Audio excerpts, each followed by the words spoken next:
forward. So thanks, everyone. Welcome. My name's Paul Beyer. I've got a couple things to share, and then we'll kick into the program.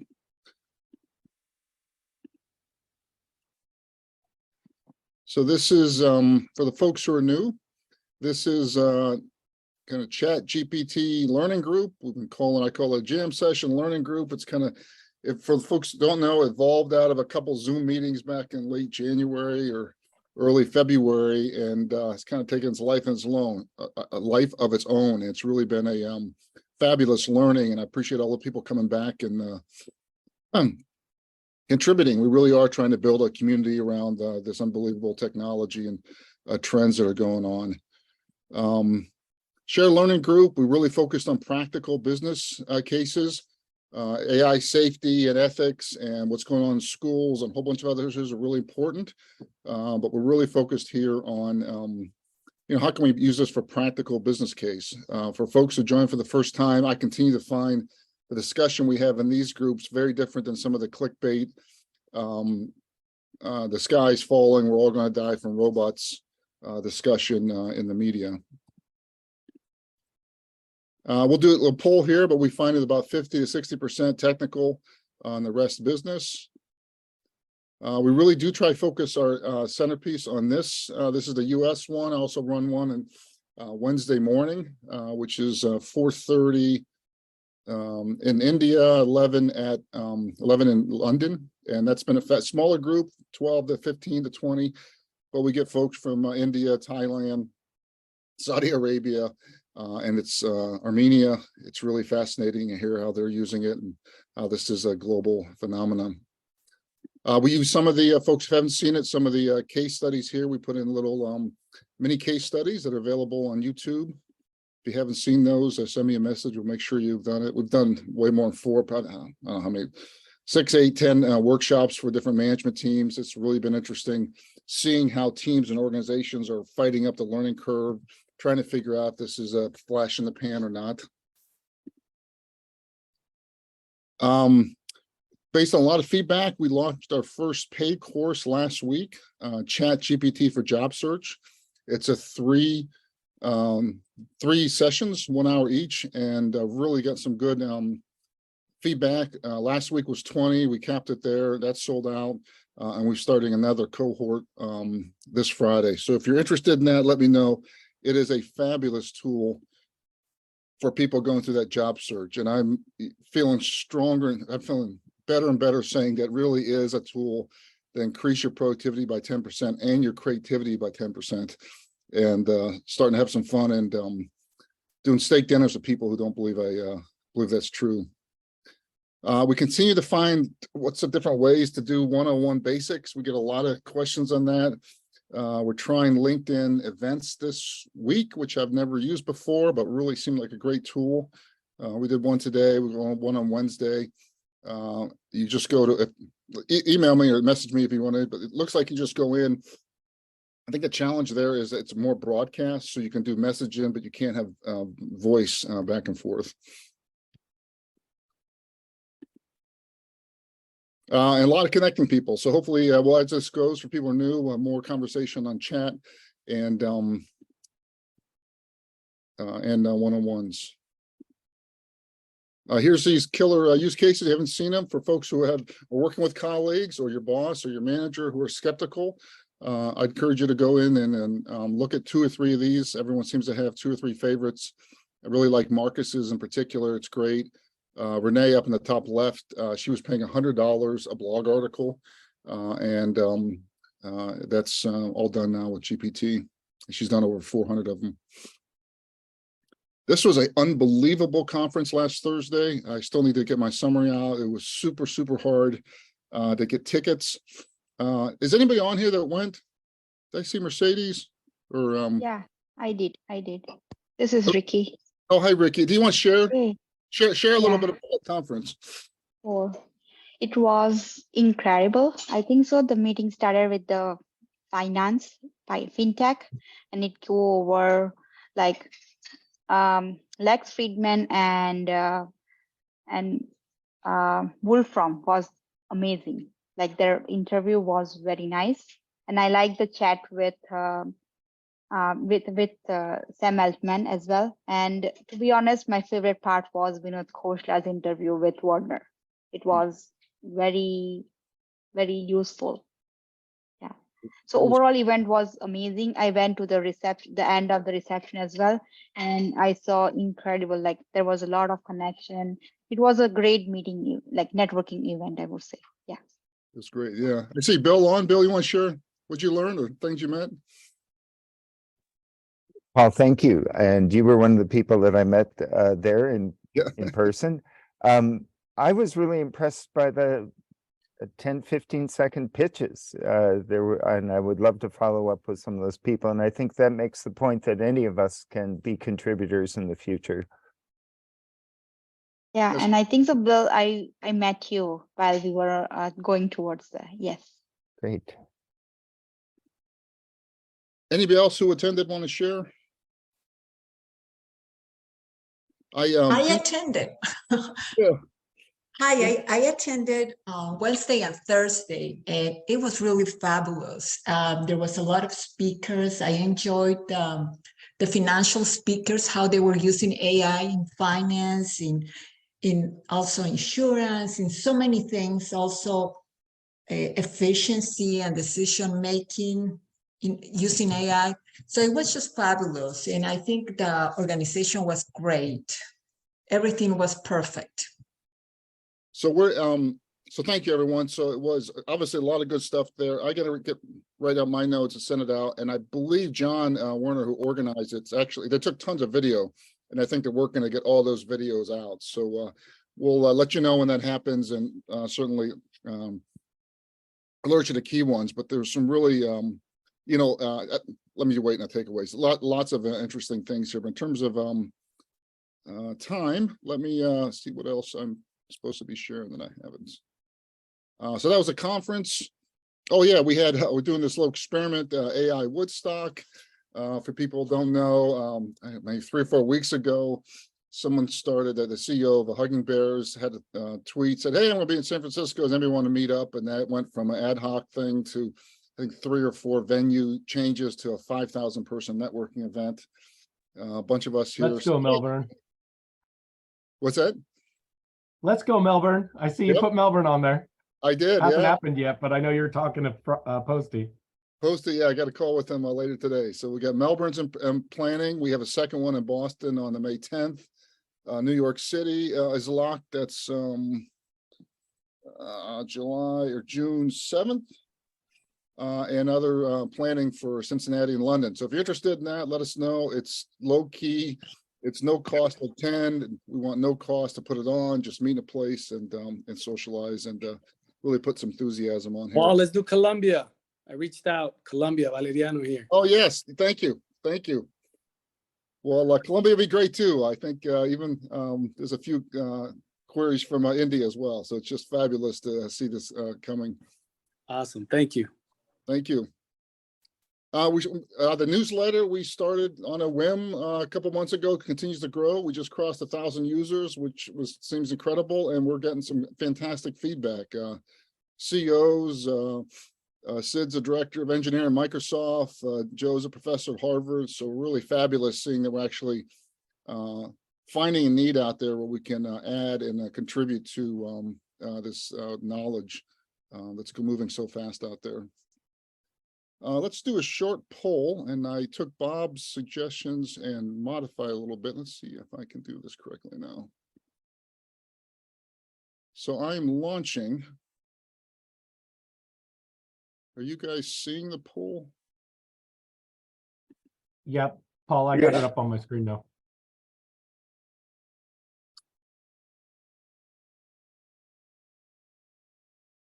Are you able to answer it? Yeah, Paul, it's working for me. Okay. Same here. Oh, here it goes. Okay, now the results are popping in. Thank you.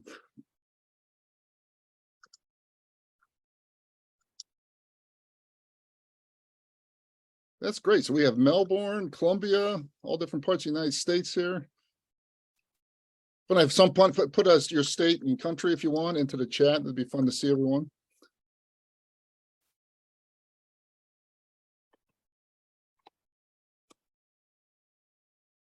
Few more people sneaking in.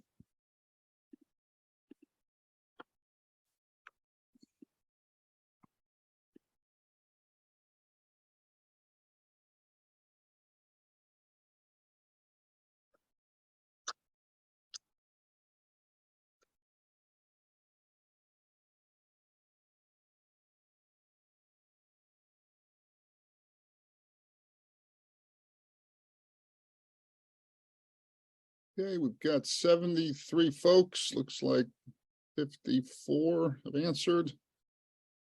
We'll give it one more minute.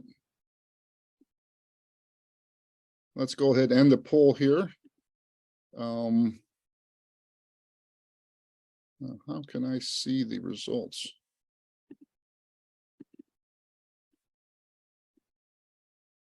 Ah, sorry about that. We will figure out where that is. Oh, over here, my other slide.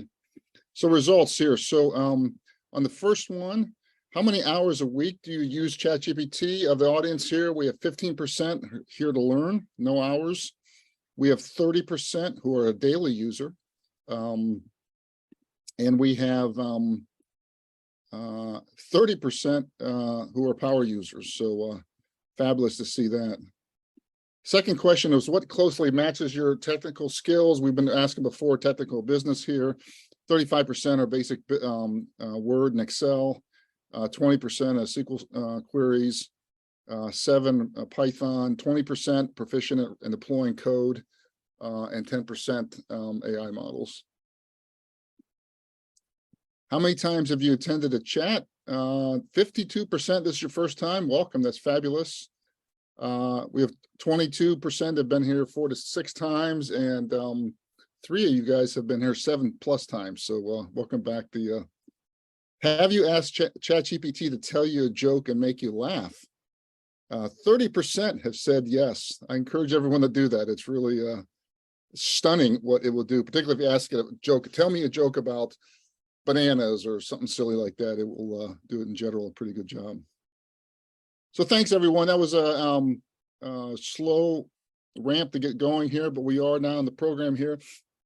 I'm really excited about tonight. I want to turn it over. We usually do a couple different things for the folks who are new. We usually have 1 or 2, I call them showcases, 15, 20 minutes demo, typically deep on technical stuff or a particular use case. And then we'll open it up for 1 to 2 minute, everyone's sharing different use cases up, and you put your hands up and I'll call on it. For that, tonight I want to focus on prompt engineering. It's a question we get up a lot. And I'm so excited to have Adam here from Australia. So Adam, welcome. It must be 8 or 9 in the morning your time. But let me turn the floor over to you and introduce yourself and walk through what you're going to share. Thanks, Paul. You told me I didn't have to prepare, so I'm hoping we'll get a little bit of prompting. You said I know too much already. Correct. So, yeah. Hi, everyone. This is amazing. I've been with Paul on this journey for a few weeks now, and it's been incredible to see this group grow and to see the momentum worldwide. It's really exciting. I'll share some links in the chat later for everyone to my LinkedIn, as well as where you can find me on Twitter, as well as my website, where you can get a little cheat sheet from a workshop I did at an NFT event here in Melbourne. So I guess I can do a screen share. I'm guessing, Paul, you want me to show some sort of prompt? Yeah. And I encourage start, Adam, how you think about it. So most of us just kind of come in and we just blank and put it in there. Explain what it is and how you've learned, and how should someone who's kind of going from a novice. Yeah. No, that's great, Paul. And I think probably the best way I could approach this is to describe the workshop that I did. So we did a 2-hour hands-on workshop here at NFT Melbourne, and at no point did they actually use the tool, which says a lot about how much work you can do with the tool without actually getting on it. They had pen and paper, and it was all about thinking about what you want from it. The key to ChatGPT is that it doesn't keep all of that information in its memory at any given time. It has a model it was trained on, but you imagine those billions of records. There's no way it can actually have all that data accessible at once. It has a working memory. So the goal is to load the working memory with context that is very relevant to whatever it is you're trying to get as an outcome. then it will give higher weightings, higher probabilities to the words related to those contexts. So it'll get you much better results. For example, if you saw a sentence written anywhere in the world that said, I was in the park and I saw a dog, a cat, those probably have pretty high likelihoods of being the next word. An elephant, maybe a little less likely. A pterodactyl, we just don't see that sentence as much occurring. So what GPT is really doing is it's looking at all of those times that it's seen those words and figuring out what's most likely as the next word. So when you're having a conversation about a specific thing, the more you can prepare to enter the conversation, the more clear you are, the more clear the answer will be. So in this workshop, I asked people to choose, do they want to draft a communication, solve a problem, or answer a question? And then I let everyone just come up for themselves of what the scenario might be. I also am a strong proponent of not getting all of the specific use cases for an industry, because every single individual, even with an industry, will have different use cases personally and professionally. I feel it's really important just for every individual to understand the flexibility, the capability of the tool, then they can apply it themselves. So by just saying, you want to solve a problem, you want to answer a question, you want to draft a communication, just choose your own adventure, right? My business, Appman Academy, is all about participant-led education. And it's really about getting people's hands on, getting them involved rather than sitting there passively, like right now, where you're all just listening to me talk. That's not my preferred style. I'd rather have you all on the keys doing real use cases, applying it, having examples.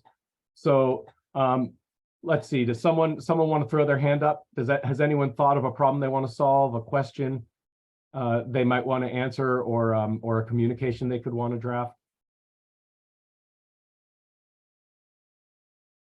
I'll just pick one then. Let's say I have to let my landlord know that that my rent's going to be a couple weeks late, and this has never happened before. But I'm a little worried because we had a little argument out front about the mowing. I don't know. Believe me, this is fictional, but I'm just trying to go with something here. So I want to write him a nice email, right? So before I even get on ChatGPT, I can start thinking about considerations like, what is the context, right? I probably want to let ChatGPT know the relationship between us. I want to let it know perhaps how long I've been living here, any history that I have between us. All of that will inform ChatGPT about the relationship and will help it draft an email that's actually more empathetic. It's more understanding of my situation and my needs because I'm conveying those to the tool. It's sort of like if you went out to lunch with someone and you were like, yeah, so what should I say to my landlord? They're like, about what? I mean, if you actually treat it like a person who has no context, you'll actually get a much better result. So think about things like clarity, context, empathy, as well as the value of open and closed-ended questions. Open-ended questions give the tool more flexibility and freedom to be creative. Closed-answered questions will be very concrete and discrete in terms of the response you get. So if you say, what are the top 5 this? That's a closed-ended question. If you say, what are some innovative ways to improve something? That would be very open-ended. These sort of concepts, as I said, I'll put the link in there. Those are things, I have a cheat sheet from my workshop, and it'll actually highlight some of these, as well as use cases. And all I ask in return is you give me your email. Sign up for my newsletter if you want a copy of that, but I'll put it in the links. So Paula, yeah, I think that's really how I approach it. I actually, not long ago, I spent almost an hour before I even hit enter on ChatGPT, just thinking about what is all the context, what are all the exact things I'm trying to accomplish here, and then reorganizing it into blocks. Like I had all of this context up front, then I had instruction in a block, and then I told it things to pre-process. And this is a little bit of a trick as well. As I said, the more information it has in its working memory, the more weighted towards those things its answers are going to be. So I've actually started to find I get better results, and this can be conversationally. If you're talking about a topic with it, it sort of builds up a context, right? I've also started to find in a single prompt, I can put all of those things. I can say, before you answer my question, literally, before you answer me, please think about best practice in the following industries. Please look at the top 5 leaders in this industry and what do they recommend people do in these situations. You can tell it basically to, and I'll use air quotes, think about all of these things before it answers you, and you'll find it actually gives you much better results. That'd be great. Excuse me, Adam, got emails coming in with questions. Let's start with Mary Rose. See your hand up. Thank you for raising your hand, everyone. Yes, thank you. And thanks for reading the questions, Paul, because I'm over here talking away. I I see understand. the chat, but I'm not following it. That's fine. I'll take care of it. Go ahead, Mary Rose. Hi, Adam. I had a quick question about how do you elicit a response from ChatGPT that's written in your tone? So I noticed when I enter in a question, the response that comes back does not sound like me, and I wouldn't feel comfortable sharing an email that sounds like. So someone who, first of all, nice to meet you, Mary Rose. Great question. It's a really great question. I also want to couch all of this by saying that I'm no expert. I'm a curious beginner. I am learning every day. I think part of my success and my knowledge with ChatGPT is because I continue to be a curious beginner and I continue to learn.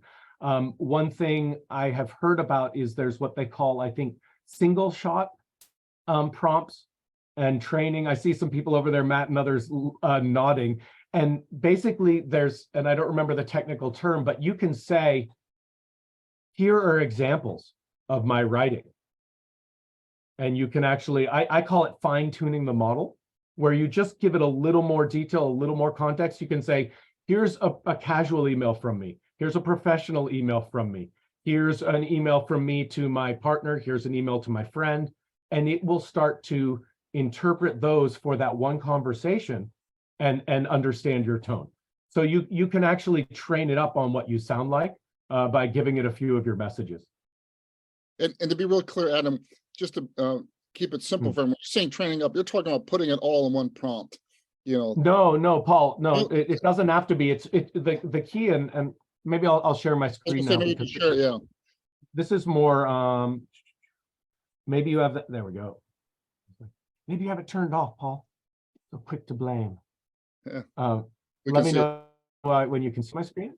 We can see it. You see your screen. Can you see yourselves here too? Yes. Adams of Rascal. First chat. Adventures of Oh, Ventures, Rascal. I'm sorry, yes. Yes, this was my ChatGPT. I do a daily one. This was last night's. I found this site where you can put in some details and it'll actually create a prompt for you. It's not very robust, but it's basically, this was to write an 11-chapter book. And so I gave it for the topic, The Adventures of a Super Sentient, Hyper-Intelligent Wizard Rat named Rascal, which is what you see there. But excuse me one sec. Yeah, so I just want to point out, can you see on the left-hand side here where my mouse is moving up and down, there's all this text. Every single one of these is an individual conversation and it holds its own context.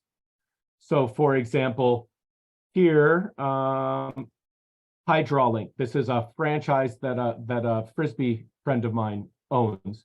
And you can see all this text. I literally went to the website and I said, here's information from their website. And I just copied and pasted it in. And then it said in response, thank you for providing additional information about the website.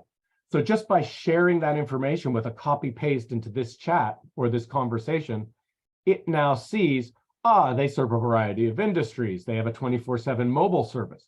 So then I can ask it things like, how could I improve the mobile service, right? Before I copy pasted that into the conversation, it wouldn't have known from the website. So when I say fine tuning it, I mean literally. Now, in this conversation about my Melbourne to Brisbane road trip that I start tomorrow, it doesn't know anything about hydrauling because that's a separate conversation. So every one of these different links over here will actually be a different training session, if you want to think of it that way, or think of it like a conversation with a different person that didn't hear the other conversation. So if then we say, for example, could I improve the mobile service? Now it has this context of their 24/7 mobile service.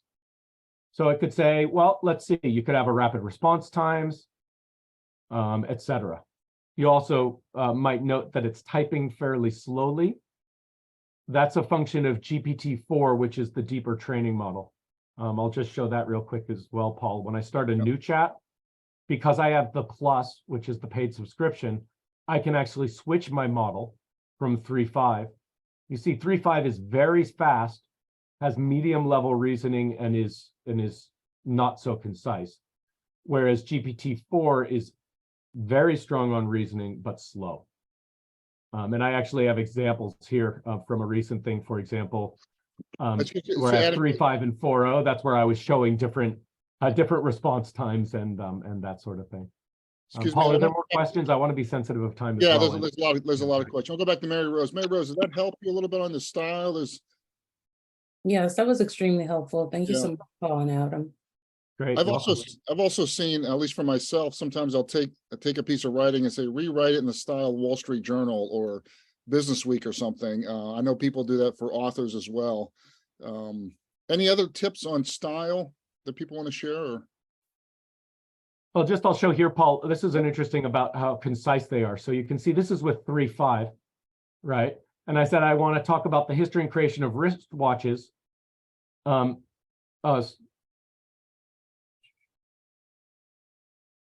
And it gave me a prompt, right? So it proposed a prompt to me. Look how big this prompt is. That was with 3.5.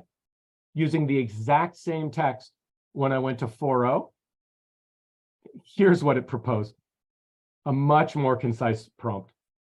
This was actually a bot that would make prompts, but you can see 3.5, it just couldn't figure out how to say all of that in less words, which increases how much you pay basically per session in terms of the number of tokens you use, but also sometimes more words will just be more confusing, not more clear. But please, Paul, jump in with more questions. There was a couple things. What have you seen about what's the limit of how long you can put it in, maybe on 3.5? Have you pushed the envelope on that? Oh yeah, no, all the time. And that's often if I'm like out on a website, or if you have a blog article or a PDF that you're trying to copy and paste in, and then you want to ask it questions about it. Oftentimes, I was just running into that last night. Oftentimes it will say you've exceeded the character limit. And what you have to do is, well, for example, I don't actually have a bunch of text here, but I'll say, I will be sharing an article in multiple pieces. Please just say continue until I let you know I'm done pasting the sections in, right? So sure, I'll let you know to continue after each section, right? So then I could go just take, I don't know, let's just take a bunch of text from anywhere. Here's a whole Slashdot thing. I'll just copy all this, paste it in, and let's see if that was too long. Yeah, it was way too long. And see, so it told me the message you submitted was too long. So what I have to do then, you can see on the right, the little slider bar, you can see, wow, that's a lot of text. So maybe we'll come back up to the top. I can edit this response with this little button over in the corner here. And now I'm actually in and I can select the text. So I'll scroll down a bit so I don't take too much away. And then all the stuff from there on down, I'll just literally cut it out of the chat with a Control X, like copy paste, but a cut. I'll cut that out. And you can see now I've put a lot less in there. Just that much. Now when I hit submit, see, it was able to absorb it, and then it can just say continue because it's waiting for more from me. So then I can paste all of this in. Again, that's going to be way too much. So I'm going to go maybe cut half of it off, hit enter.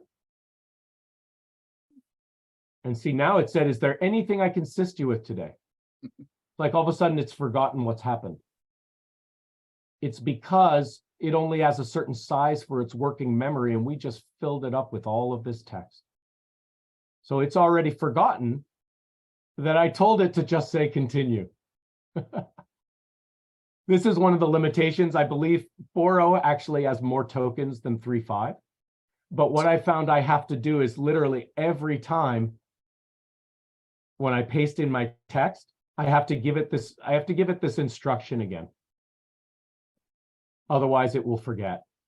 Adam, this is great. I don't want to pause for a second. So, like everyone, this is a great example of 15 years of Google training, thinking, oh, I do this thing and there's constraints. And we heard, oh my gosh, it only takes 2,200 words. I can't do any 2,200 words. And again and again and again, I feel like, no, this thing's got way more capabilities. Adam showed a great example of telling it that I'm going to keep continuing and be able to put in, maybe 7,000 words or something. So. And then it literally just said continue. It was just waiting for me to keep going. But like I said, imagine you're with a friend and you're telling a story and you're like, look, I don't want you to solve my problem. I just want to feel heard. Can you just listen to me? Right. And then they sit there and they say, okay, keep going. But you have to tell them that that's what you want to do.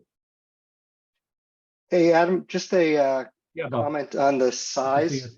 When you use the chat interface, 4.0 is exactly the same limitation as 3.5.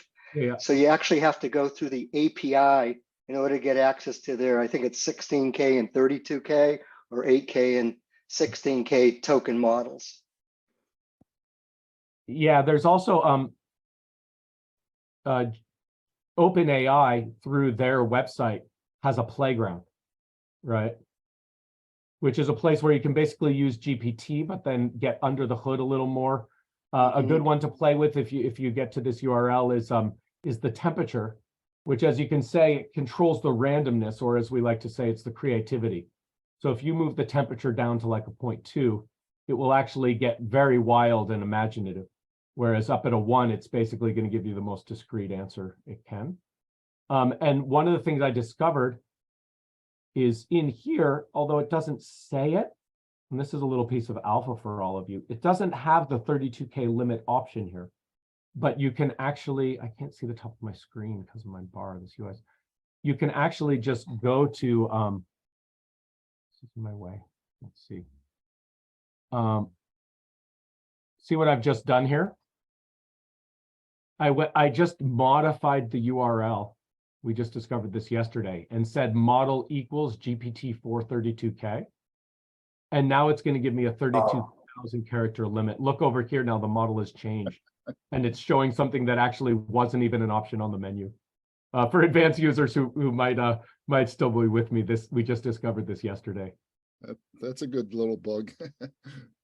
Adam, we've seen certainly in this artisanship of learning what good prompt is. Sometimes you read about it, hear people say, you tell it what it is. You are a really good resume writer. And then do you find that useful, or is that depending on a certain? Yeah, I actually, I go one step further, which is because oftentimes, where is oftentimes I find I'm not going to be the best person to determine. Like I could say you're an expert in marketing, right?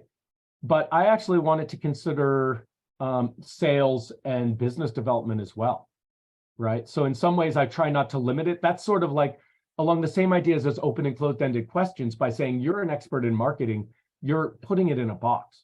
So I actually, this is the phrase I like to use all the time. I say, act like an expert in all relevant fields. And That's the great. key there is it has to determine what the relevant fields are. So then it acts like whatever kind of expert it needs to.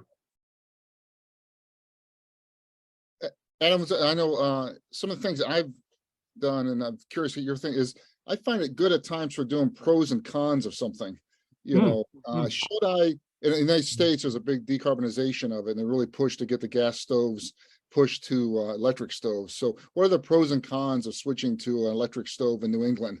And it'll kick out. So I found that in terms of doing pros and cons of the questions, or taking your argument and asking it to critique your logic.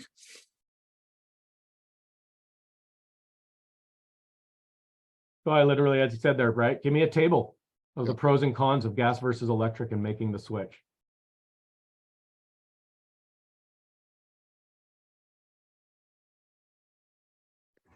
And off Hey it goes. guys, I have a question. So I tried to use ChatGPT to customize my resume for like a job. but every time I tried, it didn't actually do it. Like it's always a random answer. It's like not really relevant, and it cannot be like a put like as it is in the resume. Although when I Yeah, tried, so like, actually, I did that. You know what can help you? Rather than throwing the whole resume, you take role by role, and it will give you a better result. what do you mean role by role? So like what I do is like I copy content of the whole resume and like as a context, and like then like I copy the whole like the job description, and then I ask it to like create like a customized resume like for this job. But how to do this? Yeah, but so we could just, yeah, I know what you're saying though. Anyway, but one thing, Dusan, let me ask you: do you have the pro version with GPT-4, or are you using the free version? No, I'm using the free one from the website. Honestly, I think that's the answer. That's- But and this is an offer to all of you. I'm going to throw a few links in the chat when we're finished chatting here. One of them is also to my website where you can book in for a half-hour consult with me. Dusan, if you want, let's get on a call, and if nothing else, you can share the text with me, and I can copy paste it in for you, and we can sort of explore and experiment with that together. That's Absolutely. great. Very generous. Let's do one or two more questions for Adam, and then we'll open up to the case studies, and finish 5 minutes early if we can. Other questions?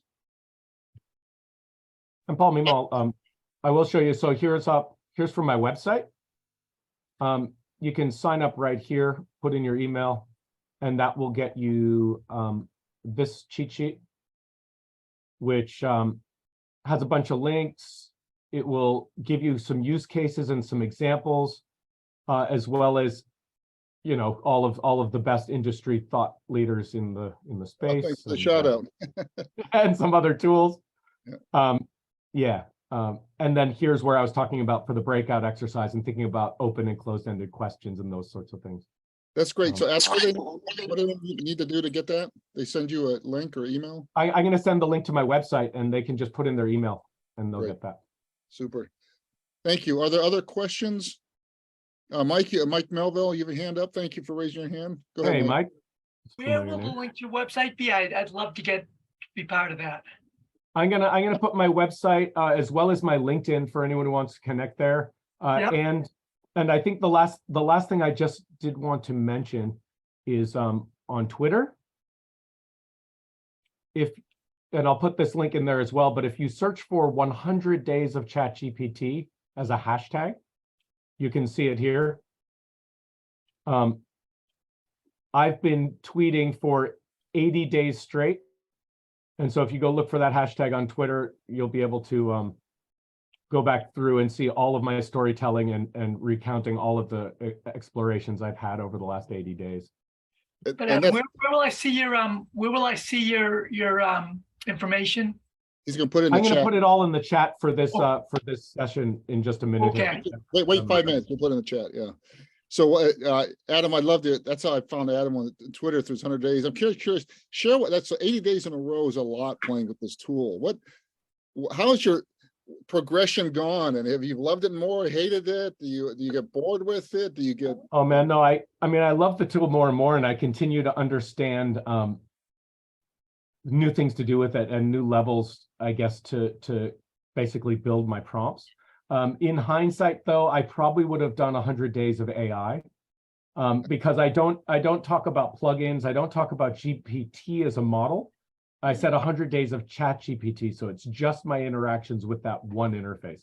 So there's all of these other cool things I'm exploring and finding, but I'm keeping myself in the box of just sharing about ChatGPT for this 100 days. That's wonderful. Well, Adam, thank you so much. And yeah, it's my pleasure, Paul. Thank you. I really appreciate it. So let's take the last few minutes for kind of open session for people to share 1 or 2 minute use cases, small or large. I'll kick us off. One I had this week is I'm never good with my pronouns. Is it with, for? and I asked ChatGPT, you know, which of these two sentences are using the correct pronoun and why? And it was actually good because it said which one, but actually had a nice sentence on the exact meaning of each of them, how it was a subtle difference here. So that was one small piece. But who else would like to share? You raise your hand and I'll call on folks. Go ahead, Matt Hurley. Sure, I was writing a personal statement for an application that I'm doing, and I couldn't come up with a good closing paragraph. And I explained to ChatGPT what I was doing, what I was applying for, and asked for suggestions, and it came up with 3 or 4 of them. And I changed them slightly. The one I liked the most, I changed slightly to put in my own voice, but other than that, it was a really good closing. That's good. Thanks, Matt. Go ahead, Kenneth. Okay, so hi everyone. It's my first time in this session. I'm loving it. It's been awesome. I would like to share the business case. It's not a business case actually, but I wrote a book using ChatGPT and Midjourney. This is the cover for the book in Midjourney. It's in Portuguese, of course, so that's why. And I even used the reference because it was written by ChatGPT, not myself. I was only building all the prompts, all right? And then I launched the book in a large Brazilian podcast, which was wonderful. Lots of people are contacting me, and I'm giving out the PDF for the book for free for everyone because I'm not trying to make money here. It's not going to get a Pulitzer Prize. That's not it. But to show the kind of potential, because a lot of people in Brazil will disregard and say, "Oh, ChatGPT is not good. I asked something and I didn't get a good reply, or it lied to me, or this kind of stuff." And I said, "You're probably not making the right questions." So that's it. The book is 39 pages long. Wonderful, Kenneth. Do you mind putting a link in the chat just so other people can find the book? You said. Yeah, sure. Thank you. That's wonderful. We'll go to Mike next. Go ahead, Mike. I had a apology letter to a client. We had given a laptop to one of our consultants and it wasn't working well and wasted their time, and we had to get another laptop to them. And the apology letter was phenomenal. It elicited empathy. It was great. If you're thinking of writing an apology letter, looking at ChatGPT to help you. Mike, share a little more. Did you give it a lot of context, or just kind of say it? Did you have multiple versions? You asked for 3 versions, or pick one? The first version was perfect. I gave it the information of what, I basically wrote a bad apology letter in there, just went off the top of my head. And I said, make this better and make it that somebody would want to read it and it would elicit empathy, and put that in. But it was just a bad letter. I just took me 2 seconds to put together, and it formed a really nice letter for me. That's great. And do you know, are you using 3.5 or 4?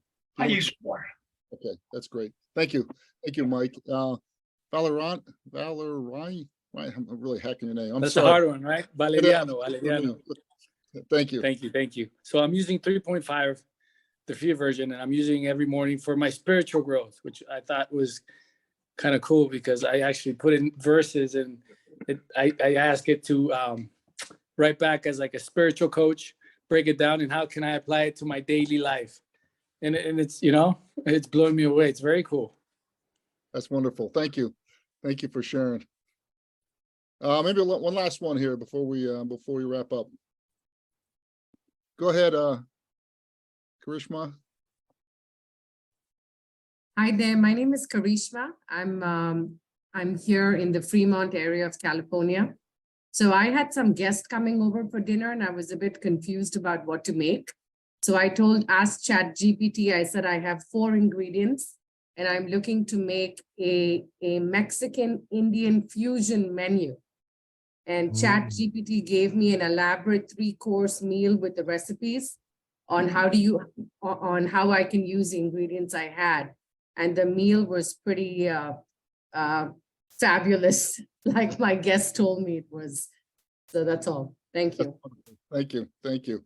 Well, thanks, everyone. We'll finish here. I appreciate everyone's patience with some of the Zoom problems we had on, and keep sharing information. That every time we've been doing this now for maybe 2 months, 3 months, and it's just full of energy and exciting to see all the use cases, and they're just growing. And we haven't even gotten into Midjourney and a whole bunch of other stuff. And folks who have been following the news this week, there's a whole bunch of stuff on GPT talking with GPT and agents talking to agents, and a whole nother category of mind-blowing stuff here. But just getting millions of people up to speed on the unbelievable capabilities it has right now is a Herculean task. So thank you, everyone. I appreciate the time. Keep sending us emails, and hopefully we'll see many of you. Paul, Go ahead, Adam. Paul, thanks. I did put those links in the chat just because I know when this closes down, we lose access to that. So I just wanted to make sure everyone had a minute to scroll back up and find them. I'm not sure if there's a better way to do that, or if you can share things out, Paul, maybe in your next update. Hey, Paul and Adam, in the bottom right, there's 3 dots at the bottom of the chat. If you click those dots and hit save chat, it'll actually save a text string of everything that was just provided. So you could copy and paste links, for example, into your browser. And Adam, thank you again so much for sharing everything you've learned and sharing some of the documents. So thanks, everyone. Keep the communications coming back, and let's continue to learn and build this community together. It's been a lot of fun, and it's going to continue to be a lot of fun. Thanks, Paul. Thanks, everyone. Take care. Bye. That's it. Thank you, guys.